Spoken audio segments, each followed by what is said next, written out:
Welcome cocaraco kitchen. நாம் பிறந்தவுடன் அருந்தும் முதல் உணவே பால் தான். அதனால் தான் புது வீட்டில் முதலாய் பால் காய்ச்சி கடவுளுக்கு படைத்த பின் நாம் அருந்துகிறோம். புது வீட்டில் பால் எப்படி காய்ச்சுகிறோம், அதனால் என்ன பலன், அது எந்த திசையில் பொங்கினால் என்ன பலன் என்று தொடர்ந்து பார்க்கலாம். இந்த பால் காய்ச்சும் சடங்கு ஊருக்கு ஊர் அவரவர் குடும்பத்திற்கு ஏற்றாற் போல சிறிது மாறுபட்டு இருக்கும். பொதுப்படையான தகவலை தான் நான் இந்த வீடியோவில் கூறியிருக்கிறேன். அதுக்கு முன்னாடி என் சேனலில் முதல்ல பார்க்குறவங்க சப்ஸ்கிரைப் பட்டனை ப்ரெஸ் பண்ணிவிட்டு பெல் பட்டனை கிளிக் பண்ணிங்கன்னா தொடர்ந்து நான் போடும் வீடியோக்களை உங்களோட நோட்டிஃபிகேஷனில் வரும். வாங்க வீடியோக்குள்ளார போகலாம். முறைப்படி பால் காய்ச்சறது எப்படின்றத நாம் இப்போ பார்க்கலாம். முதல்ல எல்லா கேஸ் அடுப்பு இந்த மேடையெல்லாம் நம்ம சுத்தம் பண்ணிடணும். சுத்தம் பண்ணி ஒரு அரிசி மாவில் கோலம் போட்டுறோம். கோலம் போட்டுட்டு மஞ்சள் குங்குமம்லாம் இட்டு நம்ம அடுப்பை ரெடி பண்ணிக்கிறோம். எந்த அடுப்பாக இருந்தாலும் பரவாயில்ல. முக்கியமாக அதாவது இடம் வாங்கி மனையில் வாங்கி அதை வீடு கட்டுறவங்க அதில் மேக்ஸிமம் பார்த்தீங்கன்னா விறகடுப்பு, அதாவது மண் அடுப்பு, அப்படி இல்லைன்னா செங்கல் வச்சு அந்த அடுப்பில் ஏற்றினா ரொம்ப நல்லது. அது அப்படி விறகு என்ன பண்ணுறது, விறகுலாம் நம்ம எங்கே போகிறது அப்படின்னு நீங்கள் நினச்சிங்கன்னா ஹோமம் பண்ணுவோம். ஹோமத்தில் ஒரு குச்சி எக்ஸ்ட்ரா ஒரு பண்டில் வாங்கிக்கோங்க. அது இல்லாமல் அதில் இருக்கிற அந்த தேங்காய் நார் அதையும் நம்ம நெருப்பு பற்ற வைக்கிறதுக்கு நம்ம அதை யூஸ் பண்ணிக்கலாம். அதுவே போதும், பால் நல்லா பொங்கிடும். அதனால் விறகு தேடணும் அப்படின்லாம் அவசியமே கிடையாது. ஃப்ரெஷ்ஷாக நம்ம அதையே வச்சு விறகடுப்பில் வச்சு பாலை காய்ச்சிக்கலாம். அடுத்தது நாம் எல்லா இடங்களையும் புது வீடு அப்படின்னா நமக்கு சிலிண்டர் பிரச்சனை கண்டிப்பாக வரும். புது இடத்துக்கு போனவொடனே சிலிண்டர் இருக்காது. சிலிண்டர் இருக்கிறவங்க கேஸ் அடுப்பு யூஸ் பண்ணிக்கலாம். அப்படி சிலிண்டர் இல்லைன்னா இண்டக்ஷன் ஸ்டவ் வச்சுக்கலாம். எந்த அடுப்பு வேணாலும் நீங்கள் யூஸ் பண்ணிக்கலாம்.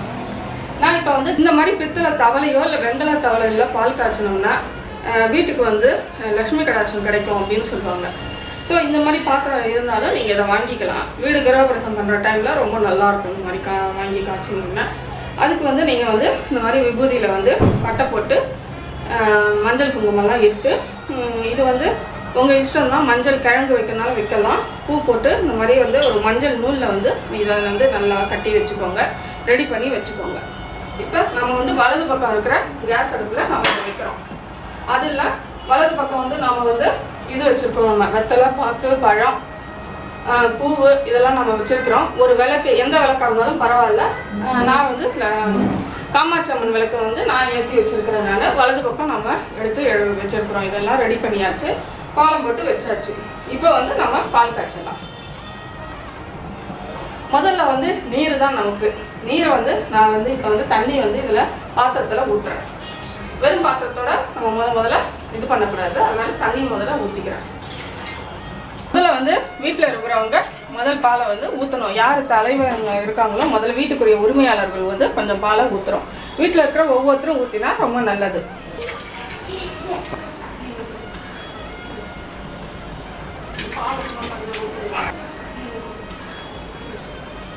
இப்போ பால் காய்ச்சறதுக்கு தேவையான எல்லா பாலையும் ஊற்றிக்கலாம். பால் பொங்க ஆரம்பிச்சிச்சு பாருங்க. எந்த திசையில் பால் பொங்குதுன்னு பார்த்துக்கலாம். பொங்கலோ பொங்கல், பொங்கலோ பொங்கல், பொங்கலோ பொங்கல், பொங்கலோ பொங்கல், பொங்கலோ பொங்கல்.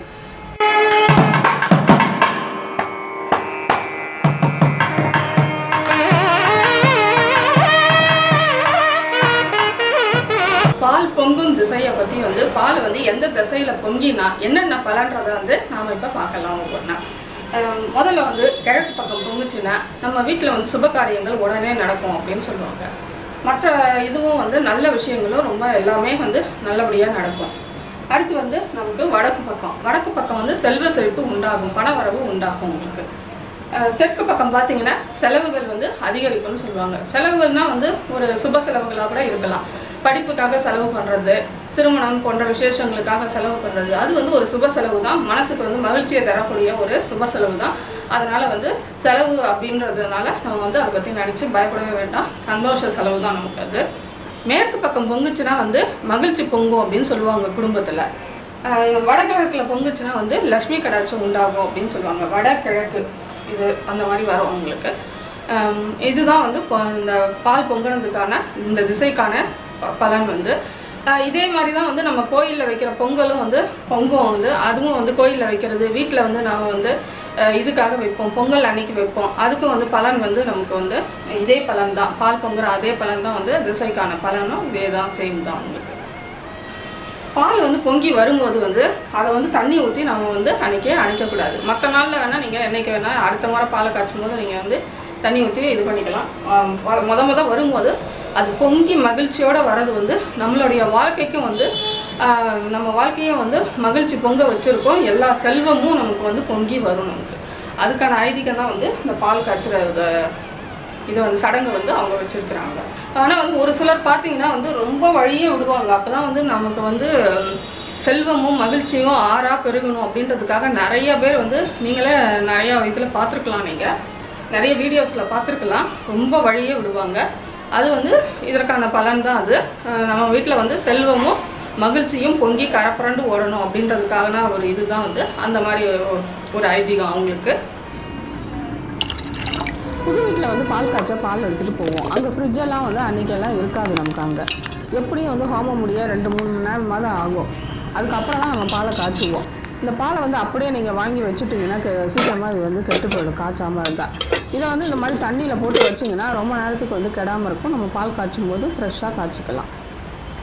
அங்கே அதுவும் வெகு சிலர் வந்து என்ன பண்ணுவாங்க, பால் வந்து வழிய விட மாட்டாங்க.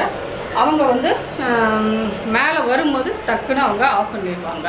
அது எதற்காக அப்படின்னு பார்த்தா அவங்க வந்து பொருள் நஷ்டம் அப்படின்னு அவங்க நினைப்பாங்க. பால் பொங்கி வழிஞ்சால் அது வந்து நமக்கு வந்து நஷ்டமாகுது, வேஸ்ட் ஆகுது அப்படின்றத ஒரு ரீசன் தான், வேறு எந்த ரீசனும் கிடையாது. அதனால் வந்து நமக்கு வந்து விரயம் வந்து உண்டாகும் அப்படின்ற ஒரு கான்செப்டில் தான் அவங்க வந்து பாலை வந்து பொங்க விட மாட்டாங்க. வேறு எந்த ரீசனும் கிடையாது. இந்த ரீசன் தான் அது. இந்த பாலில் வந்து அவங்கவுங்க குடும்ப பழக்கத்துக்கு ஏற்ற மாதிரி ஒரு சிலர் வந்து கல்கண்டு போடுவாங்க, அப்படி இல்லைன்னா சர்க்கரை போடுவாங்க. ஒரு சிலர் வந்து எதுவுமே சேர்க்க மாட்டாங்க. வெறும் பாலை காய்ச்சல் வந்து வெறும் பாலை மட்டும்தான் வந்து சுவாமிகிட்ட வச்சு படைச்சி எடுப்பாங்க. அது அவங்கவுங்க வந்து குடும்பத்துக்கு என்ன பழக்கமோ அதுக்கேற்ற மாதிரி நீங்கள் வந்து செஞ்சுக்கலாம்.